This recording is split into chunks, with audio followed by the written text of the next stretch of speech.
ब्रज का कण कण राधा कृष्ण के पावन प्रेम का साक्षी है। प्रेम सरोवर प्रेम की भरी रहे दिन रैन, जहाँ प्रिय प्यारी पग धरे तो कृष्ण धरे दो नैन। इस भाव के साथ आज भी बरसाना नंदगांव के लोग राधा कृष्ण के पावन प्रेम को संजोए हुए हैं। बरसाना से नंदगांव की दूरी लगभग 10 किलोमीटर की है। दोनों ही गांव पहाड़ियों पर बसे हुए हैं। नमस्कार, मैं निधि और आप देख रहे हैं बातें यूपी की। जानिए अपने जिले की मथुरा सीरीज के आज के इस एपिसोड में हम आपको लेकर चलने वाले हैं नंदगांव और बरसाना। इन दोनों जगह जाने से पहले मैं आपको इनका इतिहास बता देती हूँ। तो सबसे पहले बरसाना की बात करें तो बरसाना वो जगह थी जहाँ पर राधा रानी रहा करती थी। यहीं पर उनका पूरा बचपन बीता। तो वहीं नंदगांव की बात करें तो वैसे तो श्री कृष्ण गोकुल के निवासी थे, पर जब वहाँ पर कंस का अत्याचार बहुत ज़्यादा बढ़ गया तो नंद बाबा ने ग्वाल बालों और श्री कृष्ण को लेकर यहाँ नंदीश्वर पर्वत पर आकर बस गए। इस वजह से इस जगह का नाम नंदगांव पड़ गया। तो चलिए अब आपको सबसे पहले हम लेकर चलते हैं नंदगांव में। नंदीश्वर पर्वत पर बसा नंदगांव मथुरा से लगभग 30 किलोमीटर की दूरी पर स्थित है। इस जगह का नाम कृष्ण के पालक पिता नंद जी और माता यशोदा के नाम पर रखा गया था। नंदराय जी ने नंदीश्वर पहाड़ी की चोटी पर अपना महल बनाया और सभी चरवाहों ने पहाड़ी के आसपास अपने घर।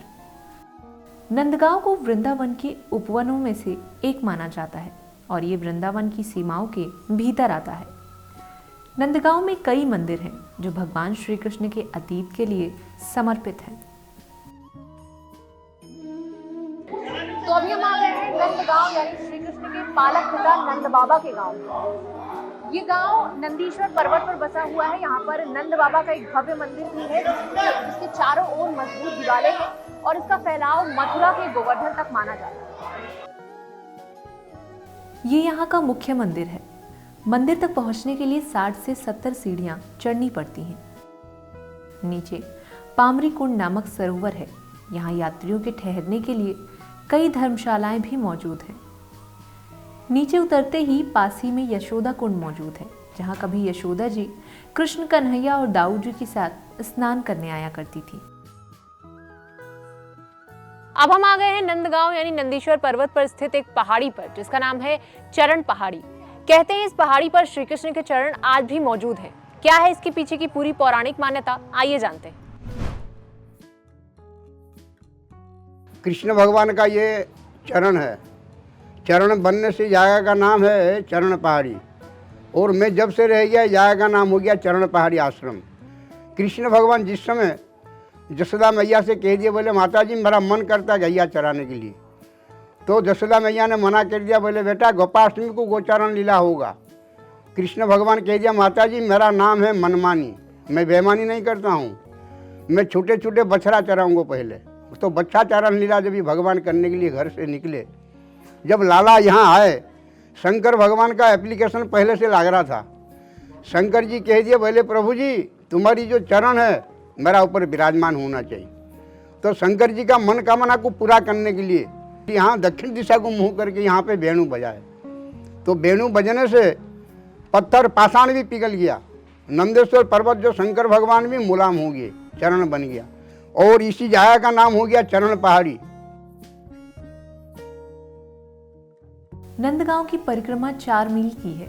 यहाँ पर कृष्ण लीलाओं से संबंधित 56 कुंड हैं, जिनके दर्शन में करीब 3 से 4 दिन लग जाते हैं। नंदगांव के आसपास भी कई ऐसे स्थान हैं जो कि श्री कृष्ण से जुड़े हुए हैं।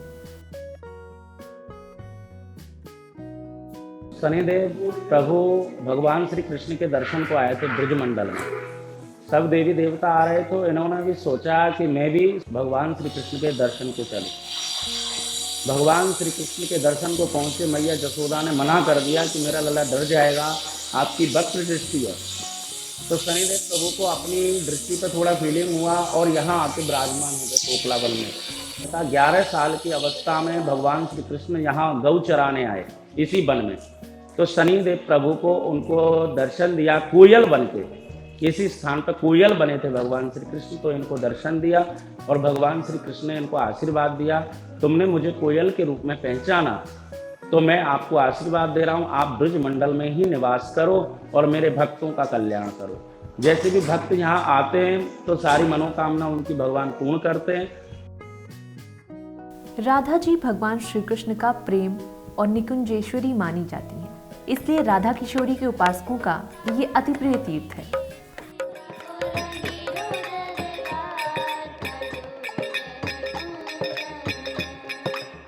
मार धार तो सबके सहियो, भूख प्यास को ध्यान न रखियो, भूख प्यास को ध्यान न रखियो। तब कृपा करेगी सरकार, पड़ो रह कुंजन में। तब कृपा करेगी सरकार, तो अभी तक आपने कोकिला वन और नंदगांव से जुड़ी कथाएं, श्री कृष्ण से जुड़ी कथाएं और उनकी लीलाएं देखी। अब हम आपको लेकर चलते हैं बरसाना यानी कि राधा रानी की नगरी और दिखाते हैं कि आज का बरसाना आखिर किस तरह से है। बरसाना की धरती बड़ी हरी भरी और मनमोहक है। इसकी पहाड़ियों के पत्थर श्याम तथा गौर वर्ण के हैं, जिन्हें यहाँ के निवासी कृष्ण तथा राधा के अमर प्रेम का प्रतीक मानते हैं। बरसाना के पुराने नाम के तौर पर वृषभानुपुर का उल्लेख मिलता है। वृषभानुपुर इसलिए क्योंकि राधा जी के पिता का नाम वृषभानु था। इस नगरी की स्थापना उन्होंने ही की थी। इन्हीं वृषभानु जी के नाम पर बरसाना में एक कुंड भी है, जो वृषभानु कुंड कहलाता है। बरसाना में राधा जी को लाडली जी के नाम से जाना जाता है। यहाँ पर लाडली जी से जुड़े हुए कई मंदिर मौजूद हैं। अभी हम बरसाने में हैं और बरसाने में भी हम आपको लेकर आ चुके हैं ब्रह्माचल पर्वत पर बने राधा रानी के सबसे बड़े मंदिर में। कहते हैं ये वो जगह है जहां पर राधा रानी का पूरा बचपन बीता। यहाँ पर श्रद्धालु करीब 250 सीढ़ियां चढ़कर पहुंचते हैं। इस मंदिर के पीछे की और भी क्या मान्यता है, आइए जानते हैं। ये हमारी राधा रानी का जो विग्रह है, ये प्राकृतिक विग्रह है। विजाचार्य गोस्वामी नारायण भट्ट जी को आज से 550 साल पहले इसी पर्वत से प्राकट हुआ। ये ब्रह्माचल पर्वत है। ब्रह्मा विष्णु महेश तीनों देवता आज भी ब्रज में पाषाण स्वरूप में विराजमान है कि भट्टे नारायण पे जुड़ी ब्रह्माचल सौ प्रगति सुखदानी, और राजत है सर्वो पर भूपर श्री बरसाने वृंदावन रानी। नंदगाम में नंदीश्वर शंकर स्वरूप पर्वत है। ब्रह्मा विष्णु देव महेश तीनों देवता आज भी ब्रज में पाषाण स्वरूप में विराजमान है। और जिस विग्रह का आप लोग दर्शन करते हैं, वो विग्रह 550 साल पहले विजाचार्य गोस्वामी नारायण भट्ट जी के द्वारा दी हुई निधि है। उनको सपने में साक्षात्कार हुआ। साक्षात्कार फलस्वरूप होने के लिए राधा रानी का विग्रह प्राप्त हुआ। उसके बाद उन्होंने सेवा की। स्वयं व्यक्त गद्दी थे, उनके पास कोई संतान नहीं थी, संत थे। उसके बाद शिष्य उनके गोस्वामी नारायण दास जी हुए। नारायण दास जी को प्रेरणा मिली कि वो गृहस्थ जीवन में जाएं, आगे सेवा की संचालन की कौन व्यवस्था करेगा किशोरी जी के महल में।